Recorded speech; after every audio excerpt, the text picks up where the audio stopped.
श्री रूप गोस्वामी पाद हमको सिखाते हैं उपदेशामृत में, कृष्ण इति जस्य गिरिताम मनसान्द्रियेत, जिनका मुख से, चाहे वो रोड साइड में जो टायर फिट करते हैं ना, पंक्चर करते हैं, अगर टाइट करते करते कृष्ण बोल दिया, राम बोल दिया, अच्छा नाम बोला, जाकर दंडवत नहीं करना, मन से आदर करो, आदर के पात्र है। जिनका मुंह से भी, जिनका जिह्वा से भगवान का नाम उच्चारण हुआ, you have to respect him mentally, मनसान्द्रियत।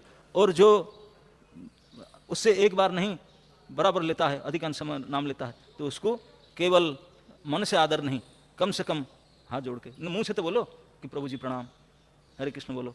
और जो उसके ऊपर में दीक्षा आदि ग्रहण करके नियम पूर्वक नाम जप करते, उनको तो मुंह से, मन से, अंग से, काय मन वाक्य से सम्मान करना, प्रणाम करना चाहिए। और उनसे भी जो ऊपर स्थित होकर करते हैं, उनको तो मन वाक्य पूरा साष्टांग अच्छे प्रणाम करना चाहिए। लेकिन उनको सम्मान करो, लेकिन सेवा तो केवल उन्हीं को करना चाहिए। निंदादि शून्य हृदयम इप्सित संग लब्ध्वा, जिनके हृदय में किसी के प्रति बुरा सोचने का, आलोचना करने, निंदा करने का भावना ही है ही नहीं, वही केवल सेवा के योग्य पात्र, वही संग लेने के योग्य पात्र है सेवा के साथ। ओके, तो ये पूरे सीक्वेंस साइंस सिखा रहे हैं। हम क्या डिसाइड करेंगे, ये मेरा गुरु के नहीं किया वो कर रहा है, ये सब बेकार बकवास है ना। हरे कृष्ण। हरे कृष्ण महाराज। तो महाराज जैसे आपने अपराध के बारे में बताया, तो अपराध जैसे एक पिता और पुत्र होते हैं, तो भक्तों में भी कोई सीनियर होता है, कोई जूनियर होता है, या गुरु और शिष्य होते हैं।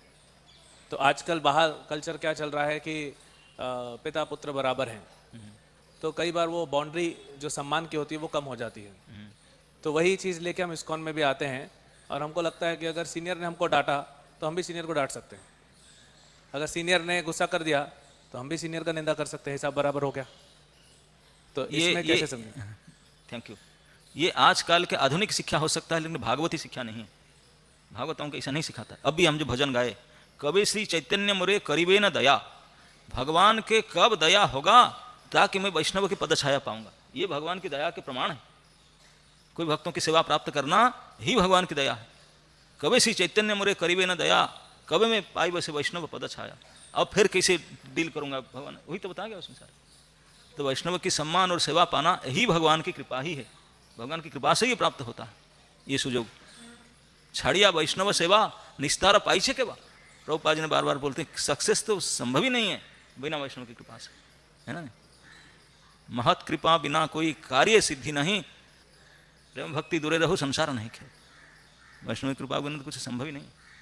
तो इसलिए हम लोग अब एक तथाकथित मॉडर्न स्टाइल को नहीं सीखना चाहिए, जो परंपरा से आए ज्ञान, भागवती ज्ञान, जो भगवान और भगवान के वरिष्ठ भक्त लोग सिखाते हैं, महाजन जैन गता सपंथा, इसी को स्वीकार करना चाहिए।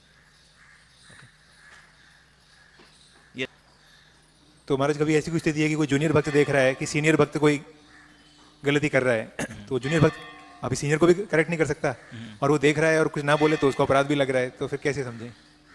हाँ, ये तो समस्या है। ये तो कहा गया देखना सुनना, देखना सुनना करना बोलना, ये भी अपराध है। कोई किसी का निंदा किया नहीं लेकिन सुन लिया, वो भी अपराध हो जाएगा। तो इसलिए हम लोग को इस प्रकार कोई होता है तो तुरंत वहाँ से कान में हाथ दे करके, आंख बंद करके, मुंह बंद कर निकल जाना चाहिए। अगर आपकी क्षमता नहीं उसको रोकने के लिए, तो फिर जस्ट वहाँ तुरंत त्याग दो स्थान को, ओके, नहीं तो आपको ही लग जाएगा। Hare Krishna Maharaj, thank you for the class. मतलब सवाल ऐसा था कि हमारे साथ बहुत सारे भक्त रहते हैं, मतलब कि जो क्या हमारे साथ, मतलब जो जिनके साथ हम रहते हैं भक्तों के बीच में, तो बहुत मतलब कुछ भक्त बहुत अच्छे से साधना करते हैं, तो उनका अपने आप मतलब ग्लोरिफिकेशन होता है हमसे उनके सामने भी, तो फिर मतलब उससे भी वो कभी कभी नाराज़ हो जाता है। ऐसा होता है कि मतलब हम उनको ग्लोरीफाई करने से भी वो नाराज़ हो जाते हैं कि आपका प्रश्न है कि हम भक्तों को ज़्यादा सम्मान करते हैं तो नाराज़ हो जाते हैं? मतलब कुछ मतलब उनका ह्यूमिलिटी इतना रहता है कि वो नाराज़। हाँ, तो इसलिए कहा गया है कि जितना आवश्यक इतना करना, ज़्यादा करना भी खराब है। वो आपने ज़्यादा भी नहीं करना चाहिए, कम भी नहीं करना चाहिए, है ना। जिनको जितना आवश्यकता है इतना ही करना चाहिए। ओके, हरे कृष्ण महाराज जी, आप बता रहे थे कि शुरुआत में कि भक्त को देख के प्रसन्न ना होना भी एक अपराध है। Yes. तो ऐसा होता है कि भक्तजन जब पुस्तक वितरण के लिए जाते हैं तो जो बाहर के लोग होते हैं वो अज्ञानतावश सम्मान नहीं करते या प्रसन्न नहीं होते हैं, तो क्या प्रसन्न होते ना, गाली देते हैं। गाली भी देते हैं तो उन्हें वैष्णव अपराध लगेगा, तो फिर उनका उद्धार कैसे होगा? फिर आप क्या सोचता, नहीं लगता उनको? लगेगा, आप ही खुद गाली देते थे। यस, लगता है, लेकिन वो अज्ञानी है, जानते नहीं है ना। बहुत क्लास में तो आते नहीं, उनको पता कैसे चलेगा। ओके, आप जब पुस्तक वितरण आते आप भक्त हो ना हो ये पता नहीं, आपको गाली देने से आप, लेकिन आप भगवत गीता लेकर जाते हैं तो इसी वजह से उनको लग जाएगा बस, है ना। यस, और कोई? ये काफ़ी डिफ़िकल्ट हो जाता है किसको कितना रिस्पेक्ट देना है। लेट्स से अगर मैं अभी 3 पीस में बैठा हूँ, कार में आ रहा हूँ, सो अभी सब मतलब अगर मैं किसको हर्ट भी करता हूँ बोलेगे अरे कोई बात नहीं कोई बात नहीं। अगर वही मैं कोई ख़राब कपड़े में हूँ और कुछ भी हो जाता है तो वो इंसान तो मेरे को मार भी देगा। तो ये एक कंडीशनिंग रहती है लोगों की। एक्सटर्नल लोग देखते हैं, लोग they are not very philosophically inclined, so they are just external. So ये सेम प्रिंसिपल यहाँ पे भी जब आते हैं डिवोटी एसोसिएशन में, so we see position whoever in this position we are respecting, but ऐसा हो सकता है कभी कभी that कोई एकदम confidentially is maybe is doing better but he's not recognized and then we overlook that. So I just want to ask that how to overcome this tendency.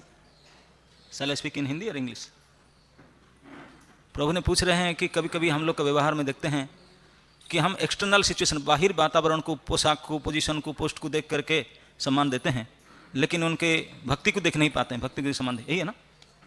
तो yes, आजकल समाज में सामने तो वही आता है, पोस्ट, पोजीशन और पोशाक, तो उसको भी दो, मना नहीं कोई कर रहा है। सम्मान देने में तो कोई आपका हाथ से तो लस्त होता ही नहीं, फायदा ही है, वो भी खुश हो जाएगा।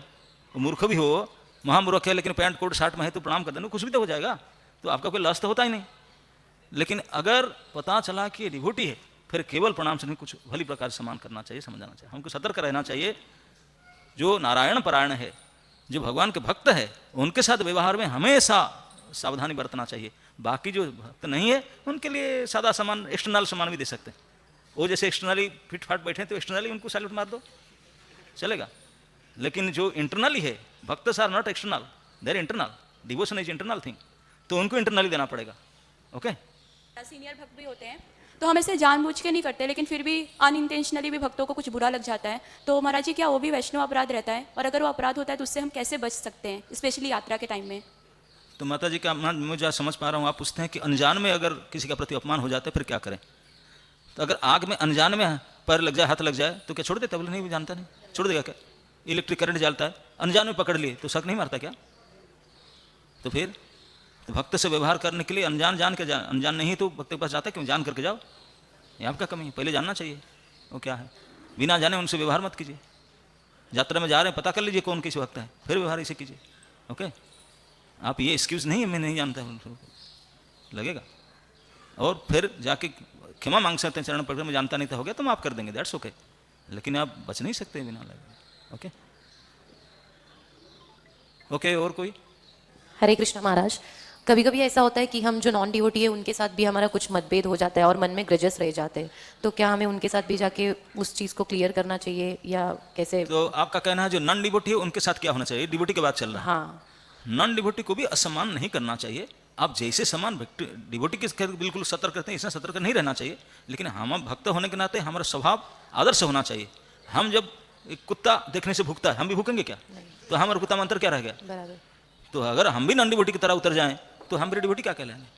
तो there should be some difference between devotee and non devotee. Your dealings and his dealings, there should be clear cut understanding. ओ ये तो नॉन डिवोटी, लेकिन ये डिवोटी है, उनका व्यवहार कैसा है देखो। ओके, हरे कृष्ण। उनको सम्मान भले मत करो, लेकिन ऐसा भी नहीं होना चाहिए कि वो जैसे व्यवहार आप भी ऐसा करो करके। ओके, हरे कृष्ण। ओके। हरे कृष्ण। जैसे हमको कुछ जिम्मेदारी दी गई है सेवा में, और हमारे साथ कुछ सीनियर वैष्णव भी हैं जो जिनको हम गाइड कर रहे हैं, हो सकता है उस सेवा में। तो ऐसा कभी कभी होता है कि कुछ सेवा में हमको दिखता है कि वो कुछ गलती कर रहे हैं। हो सकता है कि वो उस सेवा में उतने ट्रेन नहीं है, तो हम उनको करेक्ट करते हैं। तो कभी कभी कुछ हैवी भी बोलना पड़ता है क्योंकि वो सेवा का डिमांड होता है वैसा। तो उस सिचुएशन में हम ऐसे भक्तों से कैसे डील करें, क्योंकि बहुत ही क्रिटिकल सिचुएशन होता है कि आपका कहना है कभी कोई सेवा में सीनियर डिवोटी को भी डांटना पड़ता है? डांटना नहीं पड़ता है, मतलब बताना पड़ता है। तो अगर क्योंकि सेवा का डिमांड कभी कभी ऐसा रहता है कि हम अगर लाइट वे में बोले तो वो सेवा में इफेक्ट पड़ सकता है, मतलब कुछ देखिए, अगर सीनियर के आपको बोलने का तरीका होना चाहिए। आप अगर बिल्कुल हम्बल टोन में, इस प्रकार मुद्रा में हाथ जोड़ करके क्षमा याचना करके बोलेंगे, प्रभु जी क्षमा कर दीजिए, ये स्थिति ऐसा है, इस सेवा के लिए प्रभु जी थोड़ा मदद कोऑपरेट कीजिए, इस प्रकार आपको आप जो बोलना चाहते हैं अगर बोलने का तरीका से बोलेंगे, नोबडी विल टेकिंग ऑफेंस, है ना।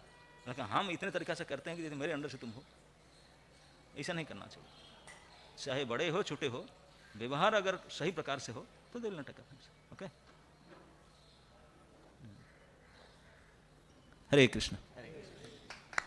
ग्रंथराज श्रीमद् भागवत महापुराण की, समवेत भक्त वृंद की जय।